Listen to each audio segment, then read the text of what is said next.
saya Dinis Ernur. Saya Rustam Selamat. Berikut adalah penjelasannya. Di sini saya akan menjelaskan 5 pahlawan nasional dari Papua. Yang pertama, Frans Kesaipo, lahir pada tahun 1921 dan meninggal pada tahun 1979, adalah salah seorang tokoh yang mempopulerkan lagu Indonesia Raya di Papua saat menjelang Indonesia Merdeka. Ia juga turut berperan dalam pendirian Partai Indonesia Merdeka atau PIM pada tanggal 10 Mei 1946. Pada tahun yang sama, Kesaipo menjadi anggota delegasi Papua dalam Konferensi Malino di Sulawesi Selatan, di mana ia sempat menyebut Papua Nederland New Guinea dengan nama irian yang kuno diambil dari bahasa Biak yang berarti daerah panas.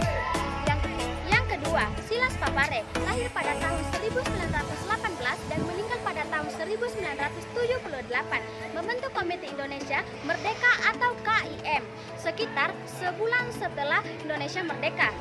Tujuan KIM yang dibentuk pada bulan September 1945 ini adalah untuk menghimpun kekuatan dan mengatur gerak langkah perjuangan dalam membela dan mempertahankan proklamasi 17 Agustus 1945. Yang ketiga yaitu Martin Inday. Martin Inday adalah pahlawan nasional dari Papua, lahir pada 1912 dan gugur pada tahun 1986.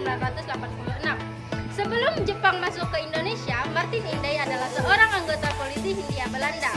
Namun, jabatan ini bukan berarti melunturkan sikap nasionalismenya. Keindonesian yang ia miliki justru semakin tumbuh tak kala ia kerap berinteraksi dengan tahanan politik Indonesia yang dibuang Belanda ke Papua. Selanjutnya yaitu Sultan Hamengkubuwono IX. Lahir pada tahun 1912 dan gugur pada tahun 1988. Pada tahun 1940, ketika Sultan Hamengkubuwono IX dinobatkan menjadi Raja Yogyakarta, ia dengan tegas menunjukkan sikap nasionalismenya. Sultan Hamengkubuwono menyatakan Kerajaan Yogyakarta adalah bagian dari negara Republik Indonesia pada 3 minggu setelah proklamasi kemerdekaan negara Republik Indonesia. Yang kelima, Sultan Syarif Qasim II, lahir pada tahun 1893 dan meninggal pada tahun 1968.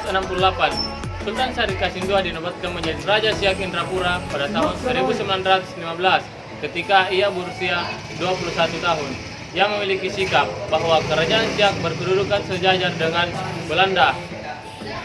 Berbagai kebijakan yang ia lakukan pun kerap bertentangan dengan keinginan Belanda. Yang keenam, Ismail Marzuki, lahir pada tahun 1914 dan meninggal pada tahun 1958. Ia dilahirkan di Jakarta. Ismail Marzuki memang berasal dari keluarga seniman. Di usia 17 tahun, ia berhasil mengarang lagu pertamanya yang berjudul Oh Sarina pada tahun 1936. Ismail Marzuki masuk perkumpulan musik Live Java dan berkesempatan mengisi siaran musik di radio.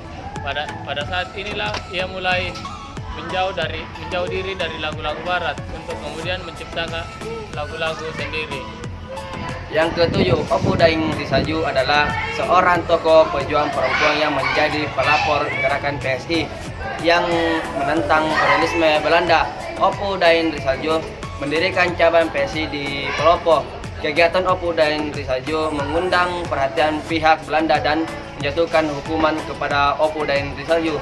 Pada Revolusi dulu terjadi pemberontakan yang digerakkan oleh pemuda sebagai sikap pertolongan terhadap kedatangan Nice di Sulsel.